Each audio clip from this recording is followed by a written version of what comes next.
बिस्मिल्लाहिर्रहमानिर्रहीम। जनाब अस्सलाम वालेकुम, क्या हाल चाल है जनाब? लेना उम्मीद है आप सुन रहे हैं लेक्चर और enjoying the concept of accounting equation. आपको एंजॉय कर रहे होंगे, मज़ा आ रहा होगा, नया सब्जेक्ट सीख रहे हैं। और नया सब्जेक्ट सीखते हुए मुझे तो हमेशा बड़ी जनाब थ्रिल रहता था कि जनाब आगे क्या होगा, व्हाट हैपन नेक्स्ट, अगर समझ आ रहा हो। ठीक, तो होपफुली आपको समझ आ रहा होगा और आप भी उस थ्रिल में होंगे कि ना व्हाट इज़ हैपनिंग नेक्स्ट। तो आज हम टॉपिक को फर्दर थोड़ा सा और आगे लेके चलते हैं और हमारे पास वही है जी, अकाउंटिंग इक्वेशन ही चला रहे हैं हम। और हमें पता है कि अकाउंटिंग इक्वेशन ये कहती है कि assets are always equal to capital plus liabilities. ये हमारे पास इक्वेशन है। या हमने कहा जनाब sources resource are equal to sources. सादा से लफ्ज़ों में अकाउंटिंग इक्वेशन ये कहती है कि रिसोर्सेज हमेशा सोर्सेज के बराबर होते हैं। ठीक हो गया। अभी तक हमने जो रिसोर्स देखे अपने अभी तक एग्जाम्पल्स में, हमने देखा जनाब कि रिसोर्स नंबर 1 हमने देखा क्या है, उसका क्या नाम है, तो हमने रखा नाम कैश। जी कैश है जी एक रिसोर्स। ओके, पैसे बैंक में जमा करा दिए तो रिसोर्स बन गया बैंक। ठीक, फिर हमने जनाब इससे शॉप खरीद ली, शॉप या बिल्डिंग। ठीक हो गया। फिर हमने जनाब इन पैसों से लैंड खरीद ली तो ये लैंड बन गई। ठीक, फिर हमने जनाब इससे कंप्यूटर्स ले लिए, फिर जनाब हमने इससे गाड़ी भी ले ली, कार या व्हीकल्स। ठीक हो गया। फिर हमने जनाब किसी को उधार पे सर्विसेज दी तो उससे पैसे लेने थे तो हमने उसका नाम रख दिया रिसीवेबल्स। तो ये मुख्तलिफ नाम रखे हमने ताकि हिसाब रख सके हम मुख्तलिफ चीज़ों का, मुख्तलिफ रिसोर्स का, कि उसकी शक्ल क्या है। अगर कैश की सूरत में है तो उसका नाम कैश है, अगर पैसे बैंक में पड़े हैं तो उसका नाम हमने रख दिया बैंक। बिल्डिंग ले ली रिसोर्स से, कैश से, तो उसका नाम हमने बिल्डिंग रख दिया। लैंड ले ली, कंप्यूटर ले लिया, कार, व्हीकल, रिसीवेबल, कोई इक्विपमेंट ले लिया तो इक्विपमेंट, प्लांट। ठीक, प्लांट एंड इक्विपमेंट, तो उसके मुख्तलिफ नाम आए। आज हम एक और नया रिसोर्स इंट्रोड्यूस कराने जा रहे हैं और उस रिसोर्स का नाम है, बड़ा इंपॉर्टेंट रिसोर्स, वेरी इंपॉर्टेंट। ठीक, उस रिसोर्स का नाम है जनाब, बिजनेस के अंदर इसको हम कहते हैं इन्वेंट्री। इसका नाम है इन्वेंट्री या इसको हम स्टॉक भी कहते हैं। This is known as inventory और स्टॉक। तो एक और नया रिसोर्स जो है वो हमने इंट्रोड्यूस करा है, इसको डिस्कस करना स्पेसिफिकली बड़ा इंपॉर्टेंट। ठीक, अब ये क्या होता है, व्हाट आर दीज, इन्वेंट्री कहते हैं किसको, ये है क्या। अभी हम सादा से लफ्ज़ों में अगर हम इसको रखें, या आहिस्ता आहिस्ता जनाब काफ़ी ज़्यादा इस पर हम बात करेंगे बाद में, पूरा चैप्टर इस एक आइटम पे आएगा, इन्वेंट्री या स्टॉक पे। उस वक्त इसको काफ़ी डिटेल में पढ़ेंगे, लेकिन अभी हम अपने आप को थोड़ा सा इससे फैमिलियर करा लें ताकि हमने हिसाब रखना है चीज़ों का। So what is an inventory और व्हाट इज़ अ स्टॉक। ठीक, तो सादा से लफ्ज़ों में हम ये कहते हैं these are the goods held for sale. ये वो चीज़ें हैं जो बिजनेस ने बेचने के लिए रखी। ये वो चीज़ें हैं जो बिजनेस ने बेचने के लिए रखी, इसको हम क्या कहते हैं, इन्वेंट्री। मतलब अगर एक बिजनेस जो है वो गारमेंट्स का, ठीक, रेडीमेड गारमेंट्स कपड़े बेचता है, तो उसके पास शॉप में जितने भी कपड़े पड़े हैं वो अकाउंटिंग की ज़ुबान में या अकाउंटेंट की ज़बान में वो उसका स्टॉक है या उसकी इन्वेंट्री। एक गाड़ियों के शोरूम पे जितनी भी गाड़ियां उसके पास पड़ी हैं जो कि उसने बेचने के लिए रखी हैं, वो सारा उसका क्या है, स्टॉक है, इन्वेंट्री है। ठीक, तो बिजनेस की इन्वेंट्री या स्टॉक किसको हम कह रहे हैं? जो उसने बेचने के लिए रखा। ठीक, अभी तक हमने पिछले 2-3 लेक्चर्स में जितनी भी हमने ट्रांजैक्शंस बिजनेसेस रिज्यूम किए वो सब सर्विसेज देते थे। ठीक, तो वहां पर ये टेंशन नहीं होती।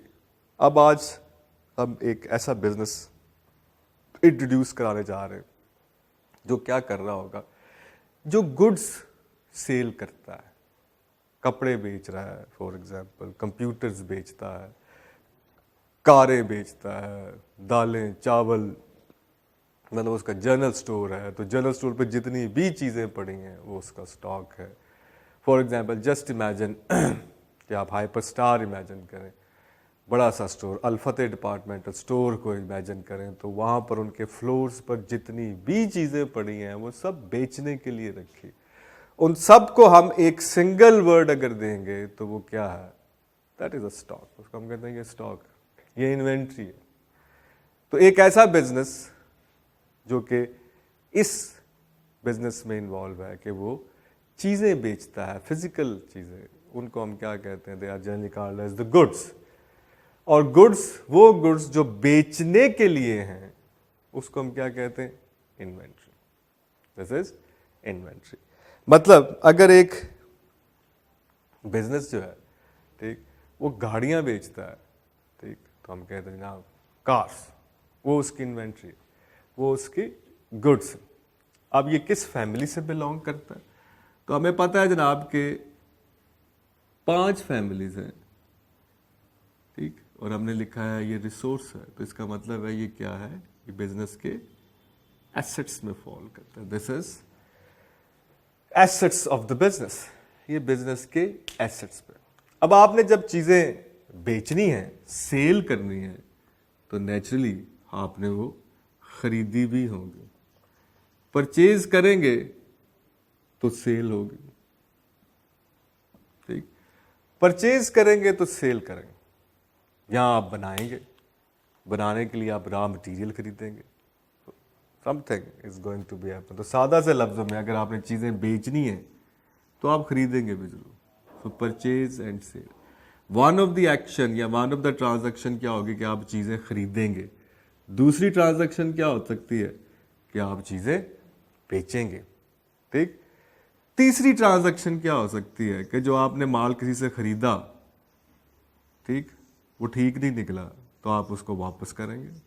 इसको हम कहते हैं परचेज रिटर्न, यानी कि चीजें वापस होंगी। परचेज रिटर्न ट्रांजैक्शन क्या होगी? रिटर्न की, जी हमने परचेजेस वापस की, जो चीजें हमने खरीदी थी वो वापस कर दी। चौथी ट्रांजैक्शन क्या हो सकती है कि जिन कस्टमर को आपने बेचा उन्होंने आपको रिटर्न कर दी, तो सेल्स रिटर्न। ठीक, सेल्स रिटर्न। ठीक, इस परचेज रिटर्न को हम रिटर्न आउटवर्ड भी कहते हैं। रिटर्न आउटवर्ड्स, परचेज रिटर्न का दूसरा ट्रांजैक्शन करना, इसको हम रिटर्न्स इनवर्ड्स भी कहते हैं। Return inwards. ठीक, तो डिफरेंट नाम है ट्रांजैक्शन के। अब बताना मैं आपको ये चाह रहा हूं कि जब हम ट्रांजैक्शंस पढ़ रहे हैं, अभी तक हमने जितने सवाल किए उसमें हमने कोई ऐसी ट्रांजैक्शन नहीं देखी जिसमें चीजें खरीदी जा रही हों, जिसमें चीजें बेची जा रही हों, जिनसे आपने खरीदी थी उनको वापस की जा रही हों, जिन्होंने आपसे खरीदी हैं वो आपको वापस कर रहे हैं। तो हमने आज इस वक्त मैंने क्या किया, मैंने 4 नई ट्रांजैक्शंस इंट्रोड्यूस करा दी। किसके बारे में? एक चीज के बारे में, और वो है एक ऐसा रिसोर्स एसेट जिसका नाम है इन्वेंट्री स्टॉक। और ये क्या चीजें हैं? ये वो चीजें हैं जो बिजनेस खरीदता है बेचने के लिए। ठीक, फॉर एग्जाम्पल एक जनरल स्टोर है, उसने एसी खरीदा, तो एसी उसकी इन्वेंट्री नहीं है क्योंकि वो बेचने के लिए नहीं है, वो तो इस्तेमाल करने के लिए।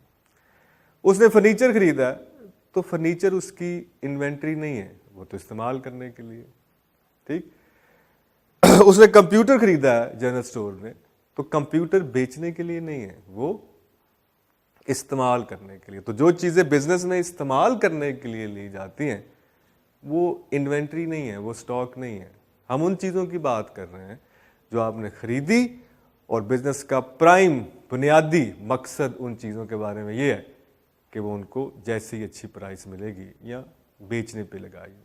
सो ऐसी चीज़ें जो आपने बेचनी है वो क्या है, वो इन्वेंट्री है। ठीक, तो किसी भी बिजनेस को इमेजिन कर लें, जस्ट इमेजिन फॉर एग्जांपल, हम कहते हैं आसान से बिजनेस हो, मोबाइल शॉप आप जेन में लें। ठीक, तो मोबाइल शॉप में जो फर्नीचर पड़ा है, ठीक, जो उसकी बिल्डिंग है, दुकान है, ठीक, फर्नीचर है, बिल्डिंग है, इसके अलावा उसने कंप्यूटर रखा हुआ है, ठीक, लाइट्स लगी हैं वहाँ पे, ठीक, डेकोरेशन है वहाँ पे, फिक्सचर जिसको आप कहते हैं, तो ये सारी चीज़ें उसने खरीदी ज़रूर, लेकिन क्या बेचने के लिए खरीदी? कहते नहीं, उसको तो उसने इस्तेमाल करना है। तो जो चीज़ें आपने इसलिए खरीदी कि आप बिजनेस में उसको इस्तेमाल करेंगे, उनको हम इन्वेंट्री नहीं कहते। We don't call it inventory. हाँ, है वो इकोनॉमिक रिसोर्स ही, है वो रिसोर्सेज ही। क्यों? क्योंकि उनसे तो बेनिफिट आ रहे हैं, जैसे शॉप एंड बिल्डिंग है, लैंड है, कंप्यूटर है, ये सारे के सारे रिसोर्सेज एसेट्स ही हैं, फैमिली एसेट ही है। लेकिन हम इस रिसोर्सेज के अंदर एक नई चीज़, एक नई बात एंट्री करने जा रहे हैं और अपने आप को कॉन्सेप्ट दे रहे हैं कि अगर एक बिजनेस कोई चीज़ें खरीदता है बेचने के लिए, टू सेल, तो उसको हम क्या कहते हैं? We called it inventory, we called it stock, goods held for sale. तो अब हमने कहा जी कुछ समझ आ गई होगी बात, आप डिफरेंशिएट कर लेंगे होपफुली, ठीक हो गया। अब हम कहते हैं जरा ये जो स्टॉक है, ये जो इन्वेंट्री है, इसके अंदर कितनी तरह की ट्रांजैक्शन होती है? हमने कहा जी ये सेल करने के लिए है। तो हमने कहा जनाब जब आपने सेल करने के लिए चीजें खरीदी हैं तो जाहिर है फिर आपने पहले खरीदी भी होंगी। इसका मतलब है एक ट्रांजैक्शन इन्वेंट्री या चीजें खरीदने की है, उसको हम कहते हैं परचेज ऑफ गुड्स या परचेज, उसको हम नाम देते हैं परचेज। फिर उसको बेचने की है, उसको हम कहते हैं सेल। जाहिर है परचेज सेल क्या होगा? आपने अगर 10 रुपए की चीज खरीदी है तो आप नेचुरली उसको बिजनेस कर रहे हैं तो 12-13 रुपए में कुछ प्रॉफिट रख के बेचेंगे, ठीक, तो सेल।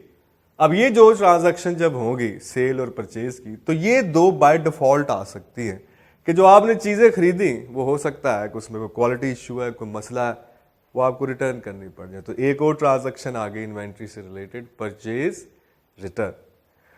और जो कस्टमर जिनको आपने बेचा है, ज़ाहिर है उसमें भी कोई डिफॉल्ट, कोई डिफेक्ट आ सकता है, तो कस्टमर आपके पास चीज़ें वापस ले आया, तो ये चौथी ट्रांजैक्शन आ गई, इसको हम कहते हैं सेल्स रिटर्न।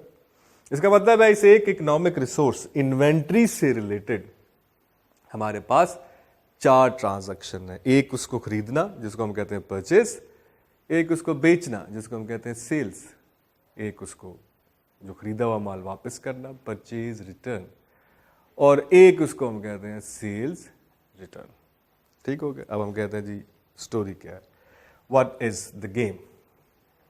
ठीक, जब आप इसको खरीदते हैं तो ये है तो एसेट्स, ठीक। अगर मैं इसको इन्वेंट्री के रेफरेंस से देखूं तो परचेज की वजह से एसेट्स में क्या आएगा? इन्वेंट्री में it is going to be increase, inventory बढ़ जाएगी। जब जब आप खरीदेंगे इन्वेंट्री बढ़ जाएगी। जब आप सेल करेंगे तो इन्वेंट्री क्या कर जाएगी? डिक्रीज कर जाएगी, इट विल डिक्रीज, बिक गई, कम हो गई, ठीक। परचेज रिटर्न होगा, again it is going to be decrease. Sales return होगा तो इन्वेंट्री क्या हो जाएगी? बढ़ जाएगी। Am I right? Just use the common sense.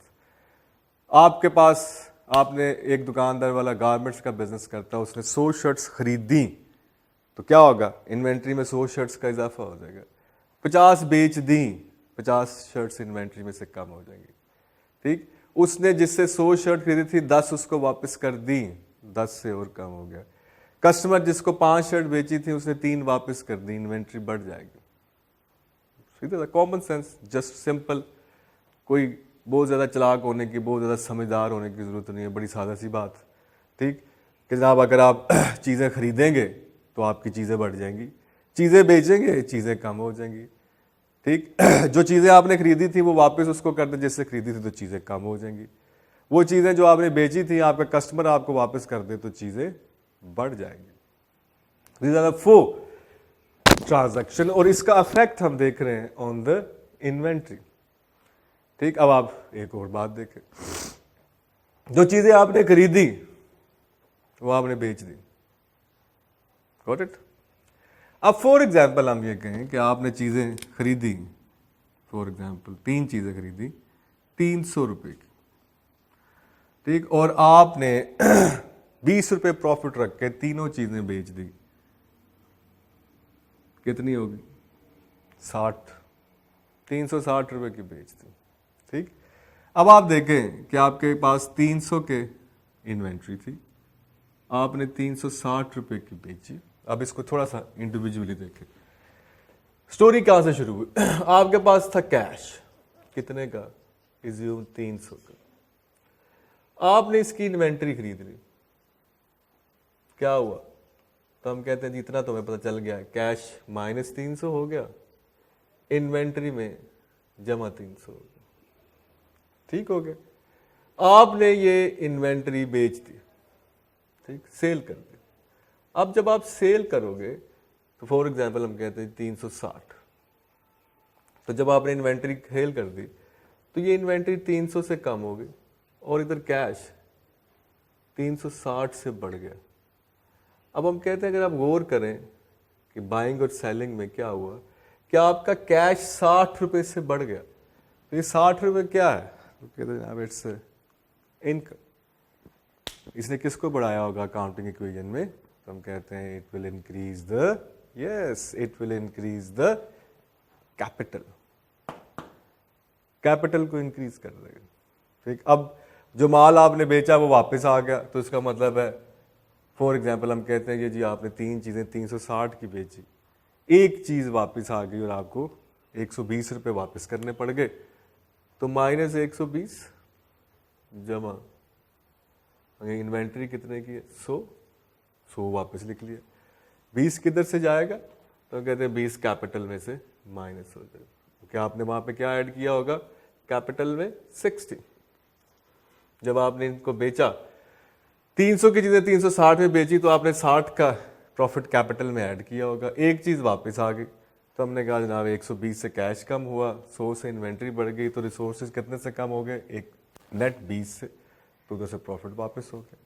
तो अभी हम इसको करते हैं सारी चीज़ों को, लेकिन यहाँ पर सिंपल इंपॉर्टेंट बात ये है जो मैं आपको समझाना चाह रहा हूँ, वो ये है कि we are introducing a new resource and that is called as inventory stock. वो चीज़ें जो हमने बेचने के लिए लगाई हैं, तो हम कहते हैं इसमें कितनी तरह की ट्रांजैक्शन आ सकती है। तो हमने कहा जी इसमें परचेज है, उसको खरीदना, सेल, उसको बेचना, परचेज रिटर्न, जो आपने चीज़ें खरीदी थी वो वापस कर देनी, और सेल रिटर्न, जो चीज़ें आपने बेची थी उसका वापस आ जाना। That is a sales return. Got it? नहीं जरा, अब हम चलते हैं अपने once again to the accounting equation, और हम आज जो ट्रांजैक्शंस चलाएंगे वो मेनली इसी के गिर्द घूमेंगी, दैट इज द इन्वेंट्री, क्योंकि बाकी हम ऑलमोस्ट कर चुके। ठीक हो गया। आज हम इसको इन्वेंट्री को जरा घुमाएंगे। सही हो गया?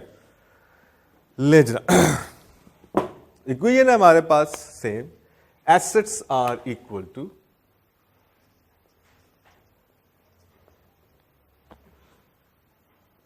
Capital plus liabilities. ये जनाब हमारे पास इक्वेशन। तो जनाब टू स्टार्ट अप थोड़ा सा इग्निशन देते हैं अपने आप को। वही जनाब सबसे पहली transaction, just started a business. Business start कर लिया जी हमने। कौन सा बिजनेस स्टार्ट कर लिया हमने? हम कहते जी हमने गारमेंट्स का बिजनेस शुरू किया, दुकान खोल लिया। एक मिस्टर साहब है, मिस्टर काशिफ है, उन्होंने सोचा कि मैं एक गारमेंट्स की दुकान खोल लूँ। तो उसके लिए उसने कहा जनाब क्या करे? उसने कहा जी 1 लाख रुपया उसने बिजनेस को दिया इन टर्म्स ऑफ कैश कि ये ले जी बिजनेस शुरू करने लगे हैं वो 1 लाख से। सो इस mister Kashif introduced 100,000 into the business. तो हम कहते हैं अगर मिस्टर काशिफ जो है वो बिजनेस में 1 लाख रुपए इंट्रोड्यूस करे, तो just look at here, we can write it here. Mister transaction number 1, mister Kashif introduced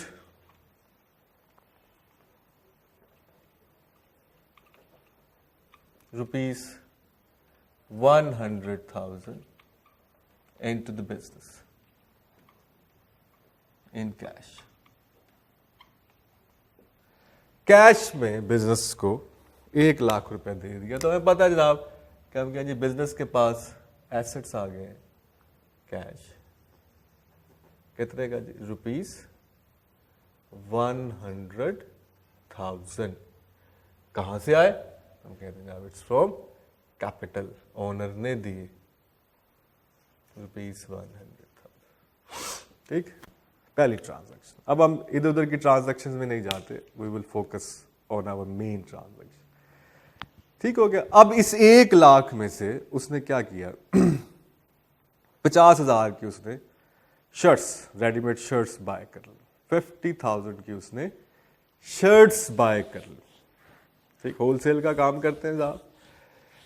तो 50,000 शर्ट्स उसने 50,000 की उसने शर्ट्स जो हैं वो खरीद ली।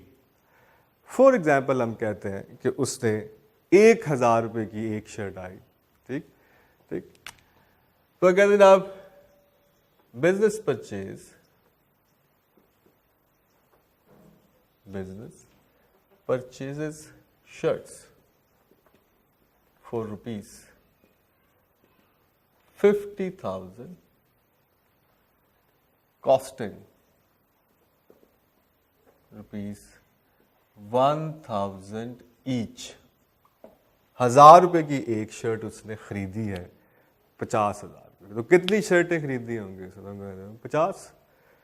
मतलब 50,000 रुपए में अगर आपने 1,000 शर्ट्स खरीदी हैं, तो मैं आपसे पूछूं तो एक शर्ट 1,000 रुपए की है, तो टोटल कितनी शर्ट्स बिजनेस ने खरीदी? तो हम कहेंगे 50,000 डिवाइडेड बाय 1,000, कॉस्टिंग 1,000। तो एक शर्ट 1,000 रुपए की है, तो 50,000 को अगर मैं 1,000 से डिवाइड कर दूं तो नंबर ऑफ शर्ट्स कितनी खरीदी है उसने? 50। We can make it simply, सादा हिसाब रख सकते। ठीक, तो उसने 50 शर्ट्स खरीद ली हैं, कितने की? 50,000 रुपए की। इसका मतलब ये हुआ कि हमारे पास एक नया रिसोर्स आ गया, and that is inventory. Inventory शुरू पे कितनी थी? 0। क्या किया जी आपने? 50,000 की परचेज कर ली, 50,000। इन्वेंट्री क्या कर गई? बढ़ गई। इधर कैश क्या हो गया? -50,000। कैश 50,000 से कम, इन्वेंट्री 50,000 से ज्यादा। अकाउंटिंग इक्वेशन की दूसरी साइड पे क्या हुआ? कुछ नहीं हुआ। एक एसेट कम हो गया, दूसरा एसेट बढ़ गया। One asset increase, the other asset increases. ठीक, अच्छा जी। फिर हम कहते हैं transaction number 3, business sold half of the shirts। Business sold half of the shirts। Business sold half of the shirts at rupees, सीधा सीधा हिसाब रखते हैं जी, 2,000 ईच। 2,000 की एक शर्ट उसने बेच दी है, आधी शर्टें बेच दी है। अब उसके पास टोटल नंबर ऑफ शर्ट्स कितने थे? तो हमने कहा जनाब उसके पास टोटल नंबर ऑफ शर्ट्स जो थी यहां से हमने निकाली, 50,000 डिवाइड बाय 1,000, तो टोटल नंबर ऑफ शर्ट्स थे उसके पास कितने जनाब? 50। 50 शर्ट्स थी उसके पास। ठीक हो गया। हाफ बेच दी, तो हाफ कितनी बनी? 25। 25 shirt. Sold half of the shirts is means 25। 25 बेची। कितने की बेची? एक एट द रेट ऑफ ₹2000, तो ये कितने के बिक गए? तो हम कहते हैं जनाब 50,000 की बेच दी। 50,000 रुपए की इसने शर्ट्स बेच दी। किस में? On cash. फॉर एग्जाम्पल हम कहते हैं ₹2000 ईच ऑन कैश, और कैश पे बेचे, क्रेडिट पे नहीं बेचे, कैश पे बेचे। डन? ठीक हो गया जनाब।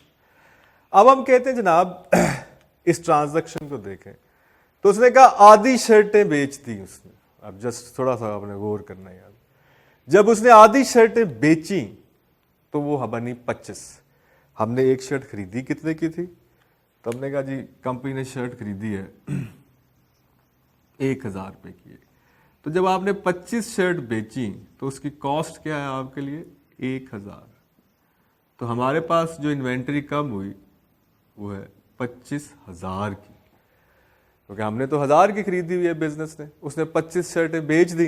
उसने कहा जी 25 × 1,000 माइनस 25,000, 25,000 की इन्वेंट्री कम हो गई, सेल हो गई। लेकिन बेची कितने की? 50,000 की। कैश कितना आया? 50,000। इसका मतलब है 25,000 की चीजें आपने कितने में बेच दी? 50,000 में। 25 × 2,000। ठीक, स्टोरी ये बनी कि 25 शर्टें आपने 2,000 के हिसाब से बेच दी। तो हमने कहा जी आपके कैश में कितना इंक्रीज आया? 50। यानी कि डिक्रीज इन इकोनॉमिक रिसोर्स कितना है? 25, और इंक्रीज कितना है? 50। अब हम जब टोटल करते हैं यहां पे, तो हम कहते हैं हमारे पास कैश कितना? तो हम कहते हैं we have a cash of 100,000 minus 50 plus 50। तो हम कहते हैं इट इज 100,000। इन्वेंट्री कितनी है? 1,00,000, सॉरी 50,000 माइनस 25, 25,000। तो टोटल रिसोर्सेज कितने हमारे पास? 1,25,000, 125,000।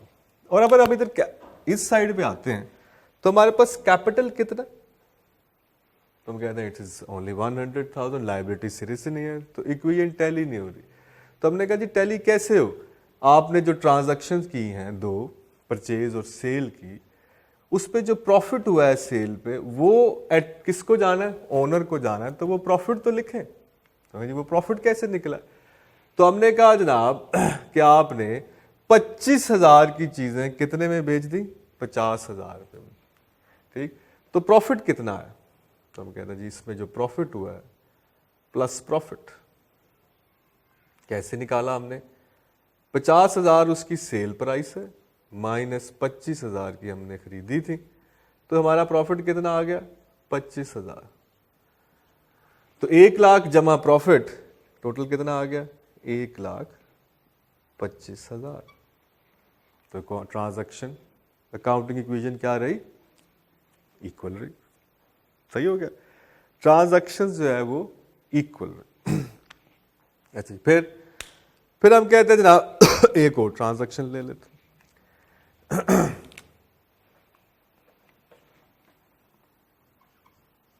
Business sold 10 shirts to Mr. A for ₹2,000 each on credit। क्या 10 शर्टें आपने और बेच दी? 10 shirts sold to Mr. A for ₹2,000 each on credit। क्या आपने 10 शर्टें और बेच दी? ठीक, और 10 शर्टें जो आपने बेची हैं वो अब की दफा आपने क्रेडिट पे बेची। Just sold it on the credit. आपने क्रेडिट पे उसको बेचा है। ठीक, तो जब हमने उसको क्रेडिट पे बेचा है तो इसका मतलब है कैश तो नहीं आया। तो जब कैश नहीं आया तो इसका मतलब है there is a promise by the customer he will pay cash. इसका मतलब हमारे पास क्या आ गया? एक और रिसोर्स। क्या कहते हैं हम इसको, रिसीवेबल। हमारे पास आ गया रिसीवेबल। कितनी शर्टें आपने बेची, 10 शर्ट्स आपने और बेच दी। तो हम कहते हैं जी आपने सेल की है कितने की, 10 शर्ट्स, ठीक, और इनटू इन्वेंट्री में से 1000 रुपए की खरीदी थी, तो 10 इंटू 1000, तो ये हमारे पास आ गया 10,000। इन्वेंट्री 10,000 से और कम हो गई, क्योंकि आपने इन्वेंट्री एक शर्ट 1000 रुपए की खरीदी है, तो आपने बेच दी 10। अब जिसको बेची है उसने पैसे नहीं दिए, वो कह रहा है मैं पैसे दे दूंगा, इसका मतलब रिसीवेबल बढ़ गए कितने से, हम कहते हैं जी it is 10 into 2000, so it is going to be increase with 20,000। कैसे जनाब, 10 शर्ट्स इंटू 2000 ईच, तो हमने कहा 20,000 से रिसीवेबल बढ़ गया। अब ट्रांजैक्शन अगर आप देखें इसमें और इसमें फर्क क्या है कि यहां पे भी आपने शर्ट्स बेची लेकिन कैश पे बेची, इधर भी हम शर्ट्स ही बेच रहे हैं लेकिन क्रेडिट पे बेच रहे हैं, तो कैश की बजाय रिसीवेबल, रिसोर्सेज दूसरा रिसीवेबल। अब आप देखें आपके रिसोर्सेज फर्दर 10,000 से कम हुए और 20,000 से बढ़ गए, तो इन दोनों का जो डिफरेंस है वो क्या है, that is again the profit. कितने का, 10,000 का। अब अगर आप काउंट करें तो आपके पास कितना है जी cash, once again 1 lakh. Receivable inventory कितनी रह गई, अब अगर आप देखें इन्वेंट्री काउंट करें 50 माइनस 25 25, 25 माइनस 10 15, 1,15,000 जमा 20, 1,35,000 के रिसोर्सेज। और अगर आप यहां पे आए कैपिटल 1 लाख जमा 25 जमा 10, 1,35,000। गॉट इट, गॉट इट जनाब, बिल्कुल गॉट इट, ठीक। अब हम कहते हैं जनाब हमने जो शर्ट्स खरीदी, for example we just purchase the shirts, जो हमने शर्ट्स खरीदी थी, जो हमने बेची हैं वो नहीं, जो हमने खरीदी थी। कितनी खरीदी थी हमने 50 शर्ट्स खरीदी, जिसमें से हमने 25 एक दफा बेच दी, 10 एक दफा बेच दी, तो 35 शर्ट्स हम बेच चुके हैं। हमारे पास बाकी कितनी बची होंगी चीजें, शर्ट्स, तो हम कह 15, 50 माइनस 35, बाकी कितनी शर्ट्स बची होंगी, तो हम कहते हैं हमारे पास सिर्फ और सिर्फ 15 शर्ट्स बची। ठीक, अब ज्यूम करें, जस्ट फर्ज करें कि जनाब हमने वो जब 15 शर्ट्स चेक की तो वो देखा यार उसमें तो 5 शर्ट्स डिफेक्टिव है, तो हमने कहा जिससे खरीदी है ना, ठीक, जिससे खरीदी थी उसको वापस कर दो और उससे पैसे ले लो, वापस पैसे दो। जनाब उसको फोन चून किया, उसने कहा आज ही भेज दें, पैसे ले जाएं अपने। तो अब इस ट्रांजैक्शन को आप क्या कहेंगे, it is purchase return. Purchase return, 5 shirts आपने वापस भेज दी और जो पैसे आपने दिए थे वो आपने वापस ले लिए। तो क्या होगा, परचेज रिटर्न जब आप करेंगे तो आपकी इन्वेंट्री क्या हो जाएगी, कम हो जाएगी। परचेज रिटर्न, कितनी शर्ट्स की, 5, कितने की खरीदी थी, 1,000 की, तो कितने से इन्वेंट्री कम हुई, -5,000, ठीक, और पैसे आपको वापस मिल गए, कैश में 5,000 का इंक्रीज आ गया। बस उस साइड पे कुछ फर्क पड़ा, बिल्कुल कोई फर्क नहीं पड़ा, ठीक। जब आपने इन्वेंट्री परचेज की थी तब भी कैश कम हुआ था, इन्वेंट्री बढ़ गई थी। अब आपने वो इन्वेंट्री वापस कर दी तो इन्वेंट्री कम हो गई, कैश वापस बढ़ गई, कोई फर्क नहीं, रिवर्स हो गई ट्रांजैक्शन, टोटल रिवर्स लग गया। अब आपके पास कैश कितना है, तो हम कहते हैं 1 लाख माइनस 50 जमा 5, आपस में कैंसिल हो गया, 1,05,000 का हमारे पास कैश है। इन्वेंट्री कितनी है, तो कहते हैं जनाब 10,000 की इन्वेंट्री, 1,05,000 जमा 10, 1,15,000 जमा 20, 1,35,000, उतने का उतना ही है। रिसोर्सेज उधर भी हमारे पास 1,35,000 पड़ा। गॉट इट, चलो जी। अब हम कहते हैं जनाब चौथी ट्रांजैक्शन रिज्यूम कर लो। कहते हैं जनाब ये जो आप मिस्टर ए को आपने शर्ट्स बेची थी ना 10, जो 10 शर्ट्स आपने मिस्टर ए को सेल की, उसने कहा भाई इसमें 3 शर्ट्स जो है ना वो खराब, ठीक, 3 शर्ट्स, हमने 5वीं ट्रांजैक्शन क्या की और लिख लिया हम इसको, 5 shirts are being returned. 5 shirts are being returned to the supplier. 5 shirts हमने वापस कर दी टू सप्लायर, यानी कि purchase return. 6, customer return mister A, for example mister A है, तो हम कहते हैं mister A returns 3 shirts because of defect. उसमें डिफेक्ट्स थे, कोई मसले थे, उन 3 शर्ट्स आपको वापस कर दी।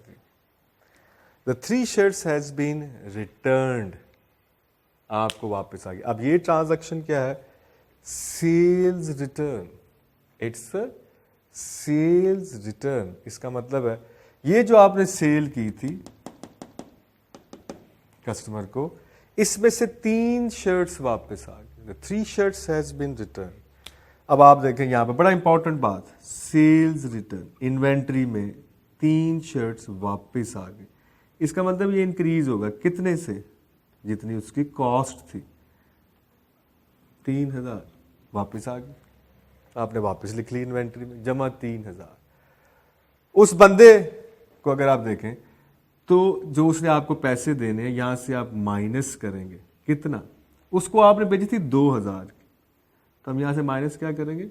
6000, यानी कि 3 × 2000, 6000।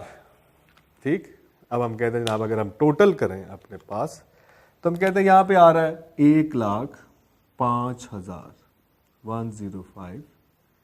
यहां पे क्या आ रहा है? 50 - 25 - 10 - 5, तो कितना हो गया जनाब? 10 + 3, तो हम कहते हैं यहां पे आ रहा है 13,000। यहां पे कितना आ रहा है? जमा 20 - 6, 14,000। अब अगर हम इनको ऐड करें, ठीक, तो ये कितना बनता है? 1,05,000 जमा 13,000 जमा 14,000, तो हम कहते हैं ये कितना बन गया जनाब? तो 1,05,000 जमा 13,000, तो ये बन गया जनाब 1,18,000। ठीक, 118, तो 118 प्लस 14, ये बन गया 132,000। तो हम कहते हैं हमारे पास जो टोटल इकोनॉमिक रिसोर्सेज हैं वो हैं 1,32,000 रुपये के यहाँ तक। इट इज़ 132,000, 1,32,000 के रिसोर्सेज हैं हमारे पास। इधर आते हैं तो 1,00,000 जमा 25 जमा 10, तो ये तो बनते हैं 1,35,000 के। 3,000 का फर्क है, तो हम कहते हैं वो क्या है? क्या वो ये पड़ा। देखें जब रिटर्न हुआ, ठीक, और जब ये बिका था, आपने जब ये 10 शर्ट्स बेची तो आपने इस पे 10,000 का प्रॉफिट भी लिया। अब जब ये वापस होंगी तो जो इन शर्ट्स पे आपने प्रॉफिट अर्न किया था वो भी वापस हो जाएगा। ठीक, कितना प्रॉफिट है? तुम कहते हैं -3,000। अब आप देखें, अब आप इसको टोटल करेंगे तो ये कितना आ जाएगा? 1,32,000। So the transaction accounting equation remains equal, वो बराबर ही रही। अब आप देखिए आज के लेक्चर में हमारा फोकस सिर्फ और सिर्फ 4 ट्रांजैक्शंस पर, सिर्फ 4 ट्रांजैक्शंस में आज आपसे बात कर रहा हूँ, और इनको बड़े ध्यान से, अच्छी तरह से। और ये 4 ट्रांजैक्शन किस एक आइटम के बारे में? इन्वेंट्री के बारे में। इन्वेंट्री क्या है? हमने कहा जी इन्वेंट्री उन चीज़ों को हम कह रहे हैं जो बिजनेस इसलिए खरीदता है कि वो उसको बेचेगा। ठीक, तो हमने कहा जब चीज़ें खरीदे हैं तो बेची हैं, तो हमने कहा जी इन्वेंट्री से रिलेटेड 4 ट्रांजैक्शंस हम देखेंगे। एक उसको खरीदना, एक उसको बेचना, एक खरीदी हुई चीज़ें जो आपने खरीदी थी वापस करना, और एक जो आपने बेची थी वो वापस आ जाए। तो इन ट्रांजैक्शन के नाम क्या है? Purchase transaction, sales transaction, purchase return transaction and sales return transaction. तो 4 तरह से। तो हमने कहा आप इसको जरा अकाउंटिंग इक्वेशन के कॉन्टेक्स्ट में ले जाएं। तो हमने पहले ट्रांजैक्शन की बिजनेस शुरू कर लिया जी, हमने वो हम पुरानी होगी ट्रांजैक्शन, हमें पता जी, ठीक। अब इस 50 लाख में से 50,000 की हमने इन्वेंट्री खरीदी, तो हमने कहा कैश कम, इन्वेंट्री बढ़ गई कितने से? 50,000 से, ठीक। फिर हमने कहा हमने चूंकि शर्ट्स जो खरीदी वो 1,000 रुपए की एक थी, तो हमने जनाब 50 शर्ट्स खरीद दी, उसमें से 25 हमने बेच दी 2,000 के हिसाब से। तो हमने कहा इधर इन्वेंट्री में से 25 शर्ट 1,000 के हिसाब से कम हो गई, इन्वेंट्री में 25,000 का डिक्रीज आया, लेकिन बेची चूंकि हमने 2,000 की, तो कैश में इंक्रीज आया 50,000। तो ये ट्रांजैक्शन कौन सी है? सेल। तो हमने कहा जनाब इन्वेंट्री 25 से कम और कैश 50 से ज्यादा, तो जो इकोनॉमिक रिसोर्स बड़े हैं, ये बिजनेस ने क्या किया है? ये बिजनेस ने प्रॉफिट अर्न किया है। और प्रॉफिट किसके पास, किसको जाना है अकाउंटिंग इक्वेशन में? It will added to the capital of the owner, जमा 25,000, सेल ट्रांजैक्शन होगी, ठीक। उससे पहले परचेज ट्रांजैक्शन होगी। फिर हमने कहा जनाब कैश सेल्स की, फिर हमने क्रेडिट सेल कर दी। हमने कहा ये 10 शर्ट्स जो हैं वो बेची हैं मिस्टर ए को 2,000 के हिसाब से, लेकिन क्रेडिट पे, तो इन्वेंट्री फिर कम हो गई कितने से? 10,000, 10 शर्ट्स इंटू 1,000 माइनस 10,000। लेकिन अब की दफा कैश नहीं बढ़ा, अब की दफा हमने रिसीवेबल्स जाहिर है क्रेडिट पे बेची, तो 20,000 से बढ़ गया, 10 इंटू 2,000, 10,000 का और प्रॉफिट कैपिटल में add, right side of the equation, accounting equation equal. फिर हमने कहा जनाब चीजें वापस कर दे जिससे खरीदी थी, तो हमने कहा 5 शर्ट्स हमने उसको वापस कर दी जिससे हमने ओरिजिनली चीजें खरीदी थी, और उससे कैश वापस ले लिया। तो 5 शर्ट 1,000 के हिसाब से 5,000 माइनस, और इधर कैश 5,000 से वापस बढ़ गया, ठीक हो गया जनाब। फिर हमने कहा जनाब सेल्स रिटर्न, जो चीजें हमने बेची थी वो हमें वापस आ गई। तो मिस्टर ए को जो आपने चीजें बेची उसमें से 3 शर्ट्स उसने वापस कर दी, तो इन्वेंट्री में 3 शर्ट्स वापस आ गई, जमा 3,000, ठीक। और उसको बेची थी आपने 2,000 के हिसाब से, तो जाहिर है 3 शर्ट्स वो वापस करेगा, तो उसके जो उसने पैसे देने हैं आपको, उसमें से आप 6,000 माइनस करेंगे, माइनस 6,000, अब उसने आपके 14,000 रुपये देने। अब हमने कहा जनाब ये तो हमने इधर एसेट्स में तो रिवर्स कर लिया, तो वो जो प्रॉफिट इस ट्रांजैक्शन पे अर्न किया था हमने 10 शर्ट्स पे 10,000, तो अब तो 3 वापस आ गई, तो 3 शर्ट्स का प्रॉफिट भी हमने यहाँ पे रिवर्स कर दिया, माइनस 3,000। अब आप इसको टोटल करेंगे तो ये दोनों साइड्स इक्वल है। इन्हीं 4 ट्रांजैक्शन को आपने आज के इस लेक्चर में, यही 4 transaction, sale, purchase, sales return, purchase return, ये बहुत ज्यादा इंपॉर्टेंट ट्रांजैक्शन, बार बार आएंगी, ठीक। तो इस लेक्चर में मैं कोई और चीज डिस्कस नहीं करना चाह रहा, सिंपली हम बात कर रहे हैं सिर्फ एक आइटम है, and that is inventory belonging to the family assets. Inventory में 4 तरह की मूवमेंट्स आती हैं, एक जब इन्वेंट्री खरीदी जाती है, एक जब इन्वेंट्री बेची जाती है, 2 मेन मूवमेंट आती है। तीसरी जब आपने जो माल खरीदा था वो वापस कर दे, या चौथी ट्रांजैक्शन जो आपने बेचा था वो आपको वापस आ जाए। तो एक को हमने कहा परचेज रिटर्न, एक को हमने कहा सेल्स रिटर्न। तो 4 transaction regarding inventory, sale, purchase return and sales return. तो ये 4 ट्रांजैक्शन जो है वो आपने याद रखनी है। एक छोटी सी एग्जांपल के साथ हमने इसको एक्सप्लेन किया, और कोई नई ट्रांजैक्शन मैं आज नहीं इंट्रोड्यूस कराऊंगा बस आप इन्हीं 4 ट्रांजैक्शन को देखें, 1-2 दफ़ा दोबारा खुद से वैल्यूज रिज्यूम करें, खुद से सिचुएशन बना कर दोबारा से इसको देखें, ठीक। तो बस इसी को आप आज के लेक्चर में इतना ही, होपफुली आपको समझ आई होगी बात। नेक्स्ट लेक्चर में हम इसको फर्दर और ट्रांजैक्शंस इंट्रोड्यूस कराएंगे आहिस्ता आहिस्ता, और अपनी अंडरस्टैंडिंग और कॉम्प्रिहेंशन को बढ़ाते हुए चलेंगे, ठीक। ले जनाब, तब तक के लिए जनाब बहुत शुक्रिया, थैंक यू, अल्लाह हाफ़िज़।